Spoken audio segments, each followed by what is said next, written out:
नमस्कार दोस्तों, अंतर्चेतना के इस ताज़ा अंक में आपका स्वागत है।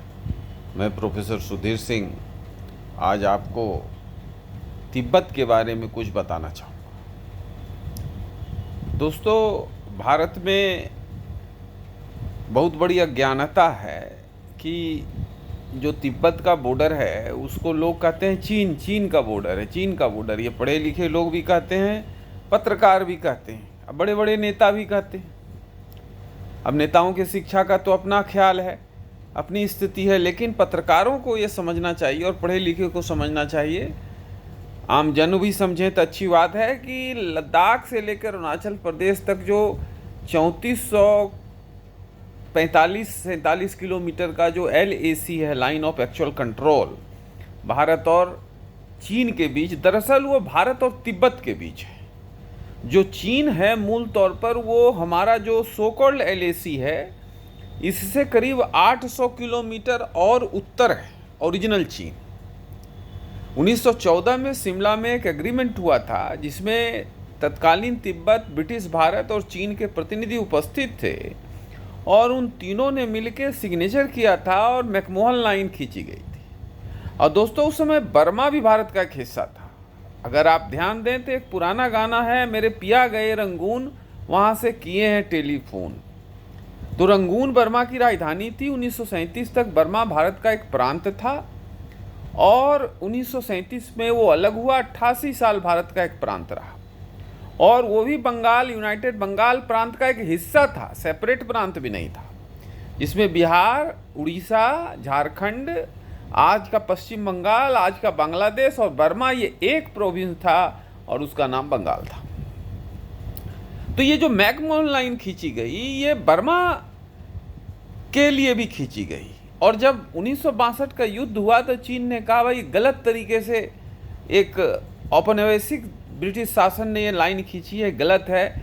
लेकिन ये जो मैकमोहन लाइन है, इन्होंने उसी मैकमोहन लाइन को मानते हुए बर्मा के साथ सीमा संधि कर ली और 1963 में एग्रीमेंट हो गया बर्मा और चीन के बीच, उसी मैकमोहन लाइन पर। सवाल ये है कि 1400 किलोमीटर बॉर्डर लगभग बर्मा और चीन का है और 3400 किलोमीटर भारत और चीन का है, तिब्बत के साथ है।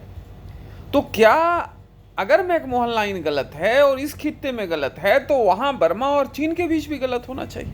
ऐसा तो नहीं हो सकता कि बर्मा और चीन का बॉर्डर सही है और भारत के साथ जो बॉर्डर है वो गलत है। ये एक रहस्य है जो आपके नज़र में मैं ला रहा हूँ कि इसकी हकीकत 1914 के शिमला समझौते से आप समझ सकते हैं कि चीन कितना झूठा है, कितना झूठ बोलता है। अब 1962 में जो लड़ाई हुई उसकी पृष्ठभूमि यह है कि 1947 में भारत आज़ाद हुआ, 1949 में चीन आज़ाद हुआ। तिब्बत को चीन हड़पना चाहता था। तिब्बत एक बहुत बड़ा प्रदेश है, ऐसे लद्दाख से लेकर अरुणाचल तक का बॉर्डर तिब्बत का नहीं है। 25 लाख किलोमीटर का तिब्बत है। मतलब ईरान का टोटल जो टेरिटरी है वो 16 लाख स्क्वायर किलोमीटर का है। पाकिस्तान का जो टेरिटरी है वो 8 लाख का है। तो पाकिस्तान और ईरान के टोटल टेरिटरी को आप जोड़ लेंगे, जमीन को जोड़ लेंगे, तो वो तिब्बत के बराबर होगा। अब तिब्बत कोई साधारण जमीन नहीं है, वो छत है एशिया का। पूरे समुद्र से जो तूफान चलती है, मानसून बनता है, वो हिमालय में लड़ता है और तब मानसून बनता है, और वो जगह तिब्बत है। तिब्बत ना सिर्फ 25 लाख स्क्वायर किलोमीटर का है, बल्कि एशिया में जो 10 नदियां बहती हैं अलग अलग दिशाओं में, जो ट्रांसनेशनल रिवर है, माने एक से अधिक देशों में बहती हैं, उसमें 7 तिब्बत से निकलती है। ब्रह्मपुत्रा, जिसको सांगपो कहते हैं तिब्बत में, और हमारे यहाँ वो ब्रह्मपुत्रा, सियांग और यमुना बांग्लादेश उतरते उतरते हो जाता है। तो वहाँ चीन जो है, जो अरुणाचल प्रदेश में ये घुस रहा है, उस मुहाने पर एक बहुत बड़ा डैम बना रहा है, और वो डैम जो है वो उसमें करीब 164 बिलियन डॉलर चीन इन्वेस्ट कर रहा है। बहुत बड़े पैमाने पर बिजली उत्पादन करने का है। लेकिन अंतर्राष्ट्रीय कानून में नीचे के जो देश हैं उनका भी कुछ हक होता है, और उन हकूकों को चीन वायलेट कर रहा है, उल्लंघन कर रहा है। और इससे बांग्लादेश भी प्रभावित होगा, नॉर्थ ईस्ट भी प्रभावित होगा। जब सूखा रहेगा तो पानी रोक लेंगे, जब बाढ़ रहेगा तो पूरा पानी खोल देंगे कि हमारा इलाका डूबे बहे। तो ये एक वाटर वर्म के तौर पर चीन उसका इस्तेमाल आगे कर सकता है। इसको बनने में भी 10-15 साल लगेगा। भारत सरकार को इस पर गंभीरता से विचार करना चाहिए और इस पर अंतर्राष्ट्रीय न्यायालयों में ये बात जानी चाहिए। अब आप देखिए कि पंडित नेहरू भारत के पहले प्रधानमंत्री बने। पंडित जी बड़े अच्छे इंसान थे, बड़े अच्छी उनकी रसूख थी, पूरी दुनिया में विद्वान के तौर पर जाने जाते थे। उन्होंने डिस्कवरी ऑफ इंडिया नामक किताब लिखी, जो बड़ा पॉपुलर किताब मानी जाती है। आज भी भारत को जानना है तो पंडित नेहरू की किताब पढ़ना एक अच्छी बात होगी, लोग हम सीखते हैं उससे। लेकिन पंडित नेहरू जी एक कवि हृदय व्यक्ति थे। देश का प्रधानमंत्री एक कठोर दिल का आदमी होना चाहिए। कवि हृदय तो हो, कवि हृदय होना गलत नहीं है, लेकिन जब आप देश के लिए निर्णय लेते हैं, कौटिल्य ने कहा कि राजा को जब देश के लिए निर्णय लेना होता है तो अगर पुत्र का भी गर्दन काटना है तो राजा को पुत्र का गर्दन काट देना चाहिए। अगर राजा ऐसा करता है तो ही तभी राजा एक महत्वपूर्ण राजा के तौर पर, एक न्यायप्रिय राजा के तौर पर, एक देश की हितों को आगे बढ़ाने के राजा के तौर पर जाना जाता है, न्यायप्रिय भी जाना जाता है। तो ये पंडित नेहरू में इसका भाव था। पंडित नेहरू समझते थे कि दुनिया में शांति हो, उसके लिए वो हिंदी चीनी भाई भाई का उन्होंने नारा दिया और चीन ने इसको पंडित नेहरू और भारत की कमजोरी समझा और धीरे धीरे 1949-51 से तिब्बत में घुसना शुरू किया और 1959 में दलाई लामा जी भाग गए। भाग के वो कलिंगपोंग में भारत आए, फिर वो उनको धर्मशाला में जगह दिया गया, वहाँ तिब्बती गवर्नमेंट इन एग्जाइल बना, जो आज भी चल रहा है। अब दलाई लामा 90 साल के हो गए। दलाई लामा का एक आध्यात्मिक संसार है। दलाई लामा दुनिया के एक सबसे ऑथेंटिक धर्मगुरु हैं जिनको दुनिया ध्यान से सुनती है। तिब्बती लोगों के खिलाफ जो चाइना पूरे तिब्बत में अनाचार कर रहा है, उनके हक और हकूक़ का उल्लंघन कर रहा है, उसका निर्मम दमन कर रहा है, इससे पूरी दुनिया व्यथित है। मानवाधिकार, ह्यूमन राइट की बात उठ रही है और दलाई लामा शांति के प्रतीक है। दुनिया में ऐसा कोई मूवमेंट नहीं है जो इतना दमन के बावजूद शांति की बात करता है। वो दलाई लामा जी के चलते तिब्बती लोग करते हैं। आप समझिए कि तिब्बती लोगों में कितनी व्यथा है चीनियों के खिलाफ, चीनियों के अत्याचार के खिलाफ, कि पिछले 15 साल में तकरीबन 3000 तिब्बतियों ने शरीर में आग लगा लिया है, आत्मदाह किया। आप समझिए कि आदमी आत्मदाह कैसे करता है, किन हालातों में करता है, किन मनोवैज्ञानिक कारकों के अनुसार करता है।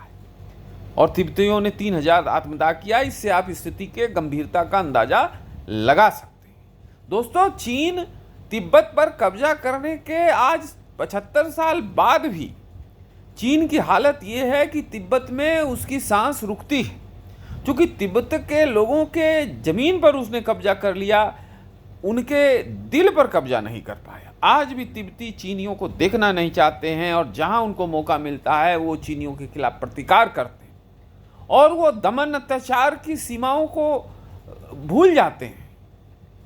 उनको असर नहीं पड़ता, उनको पता है कि दमन होगा, फिर भी विरोध करते हैं। आप समझ सकते हैं कि कितना व्यथित तिब्बत के लोग हैं। तिब्बत के लोग बौद्ध हैं, भारत के अनुयायी हैं, हम हमारे शिष्य हैं। महात्मा बुद्ध हमारे बीच से गए, पूरी दुनिया में उन्होंने बुद्धिज्म फैलाया। लगभग 50-60 करोड़ बुद्धिस्ट हैं पूरे दुनिया में। तो भारत उनके लिए गुरु है, तो तिब्बती भारत को गुरु मानते हैं। सरदार पटेल ने 1950 में अपने मरने के 2 हफ्ता पहले 7 नवंबर 1950 को पंडित नेहरू को एक चिट्ठी लिखी कि तिब्बत के मामले में भारत को कठिन रुख अपनाना चाहिए, कठोर रुख अपनाना चाहिए। और चीन का जो राष्ट्रवाद है वो कोई राष्ट्रवाद नहीं है, वो राष्ट्रवाद के चादर में लिपटा हुआ चीनी राष्ट्रवाद है, साम्यवाद के चादर में लिपटा हुआ। डॉक्टर अंबेडकर ने भी नेहरू जी को सलाह दी। उन्होंने पार्लियामेंट में नेहरू जी के सामने पंचशील के सिग्नेचर होने के पहले, जो 1954 में हुआ, उसके पहले पार्लियामेंट में कहा कि आप ये गलत कर रहे हैं, इसका खमियाजा देश को भुगतना पड़ेगा। लेकिन पंडित नेहरू, जैसा कि हमने कहा, कवि हृदय व्यक्ति थे। उनको लगता था कि एक बौद्धिक उनमें उन्माद भी था कि हम जो जानते हैं वही फाइनल है, मेरे से आगे कोई नहीं जानकारी रखता है, खास करके विदेश नीति के मामले में। तो पंडित नेहरू जो है उस मामले में रुके नहीं और उन्होंने एग्रीमेंट कर लिया। उसके बाद चीन धीरे धीरे तिब्बत खा गया। आज मूल सवाल है दोस्तों कि दलाई लामा अब अपने अनुयायी, अपने उत्तराधिकारी का चयन करने जा रहे हैं। अब चीन की ऐसी भदपिटी है, चीन का ऐसा होश उड़ा है जिसकी आप कल्पना नहीं कर सकते, क्योंकि चीन को पता है कि चीन में जो तिब्बत है और तिब्बत में जो तिब्बती लोग हैं वो तब तक शांति प्रिय हैं जबकि दलाई लामा शांत हैं। दलाई लामा के गुजरने के बाद 90 वर्ष की अवस्था हो गई, कभी भी दलाई लामा गुजर सकते हैं। तो दलाई लामा के गुजरने के बाद जो तिब्बत मूवमेंट है वो अनियंत्रित हो जाएगा। इसलिए चीन चाहता है कि अगला दलाई लामा वो अपने हिसाब से चुन ले। लेकिन दलाई लामा ने डिक्लेयर कर दिया है अभी धर्मशाला में कि भाई अगला दलाई लामा जो है तिब्बत के लोगों के द्वारा चुना जाएगा, उसमें चीन का कोई लेना देना नहीं है। इससे चीनियों की हालत खराब हो गई। अरुणाचल प्रदेश के मुख्यमंत्री पेमा खांडू जी ने कहा कि चीन क्यों अरुणाचल को अपना मानता है, चीन है कौन? हमारा बॉर्डर तो लद्दाख से लेकर अरुणाचल तक जो है वो तो तिब्बत से लगता है, हम तिब्बत से बात करेंगे, चीन कौन होता है? तो ये सुनने में बहुत छोटी सी बात लगती है, लेकिन चीनियों के लिए ये कान में बहुत बड़ा हथौड़ा है। चीन ये बर्दाश्त नहीं कर सकता कि तिब्बत की मांग, तिब्बत के स्वायत्तता, तिब्बत के लोगों के हक, तिब्बत के लोगों के मानवाधिकार की बात उठे। और चीन को पता है कि भारत जब तिब्बत के अधिकारों की मांग करने में समर्थन हल्के से परोक्ष रूप से भी देगा तो यह आंदोलन भड़क जाएगा। और दुनिया तो खड़ी है आज चीन के खिलाफ। डोनाल्ड ट्रंप का तमाम आप आलोचना करें, एक मामले में तो डोनाल्ड ट्रंप सही है कि चीन को फूटी आंखों से नहीं देखना चाहता है। वो तुरंत पकड़ लेगा तिब्बत के मामले को और चीन की लंका लगा देगा। चीन को इस बात का अंदाजा है, इसलिए चीन के स्वर बदले बदले से नजर आ रहे हैं दोस्तों। अब भारत को क्या करना चाहिए? भारत को चाहिए कि दलाई लामा अपने उत्तराधिकारी की खोज आराम से करें और जल्दी कर ले। और जो भी नया दलाई लामा नियुक्त होगा, बच्चा होगा, उसको बढ़ने में वक्त लगेगा और उस दलाई लामा की सारी सुरक्षा भारत सरकार देखे। और अंतिम बात ये मैं कहना चाहता हूं कि भारत और चीन का जो संबंध है ये कोई सीमा विवाद है ही नहीं, ये मूल तौर पर तिब्बत का विवाद है।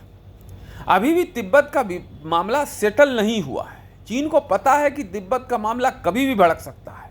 16% पूरे चीन के टेरिटरी का तिब्बत है, जो कि ऑक्युपाइड टेरिटरी है, लूटा कब्जा किया हुआ क्षेत्र है, जो जनता बिल्कुल खिलाफ है चीन के। तो चीन से कभी भी तिब्बत अलग हो सकता है। अब हम कहेंगे तो लोग कहेंगे कि ये भांग खा के बोल रहे हैं। अरे भाई, जब सोवियत यूनियन 1980 में, 1970 में, 1960 में कितना मजबूत था, पूरे कोल्ड वार के दौरान सोवियत यूनियन और अमेरिका के बीच विचारों की लड़ाई हुई, पूंजीवाद वर्सेस समाजवाद। कौन जानता था कि सोवियत यूनियन टूट जाएगा? लेकिन सोवियत यूनियन खंड खंड में बिखर गया।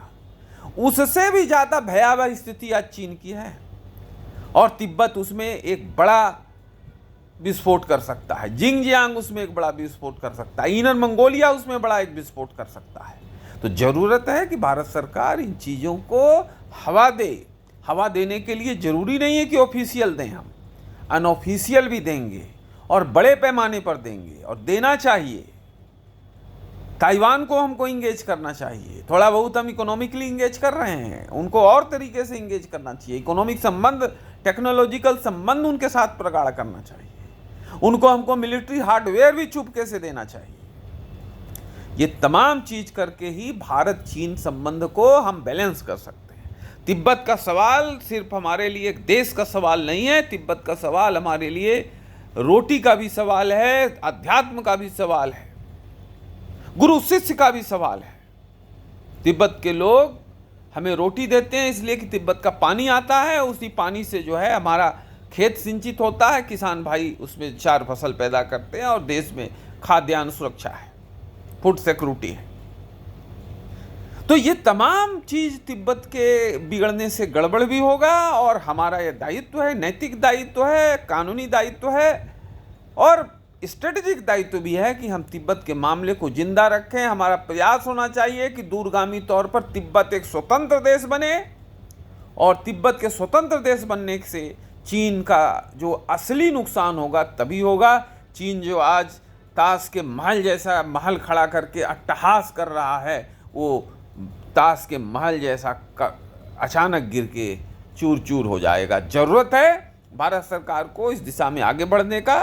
प्रधानमंत्री मोदी की सरकार इस दिशा में एक अच्छा पहल कर रही है। जरूरत है, एक अस्थायी सरकार है, 11 साल से चल रही है इस दिशा में। तिब्बत के स्वतंत्रता के सवाल पर मोदी सरकार को लीड लेना चाहिए, पूरी दुनिया में इस बात को बखूबी फैलाना चाहिए।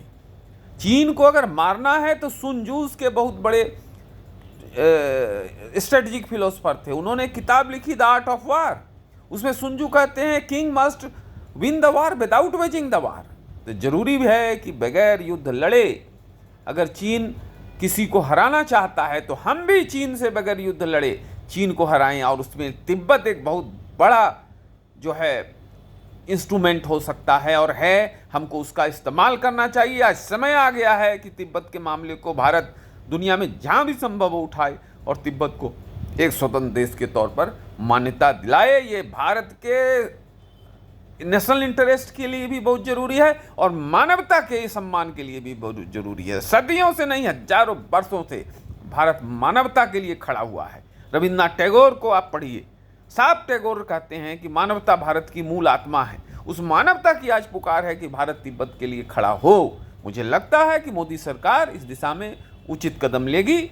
दोस्तों, इस पर फिर कोई अपडेट होगा तो मिलते हैं। नमस्कार।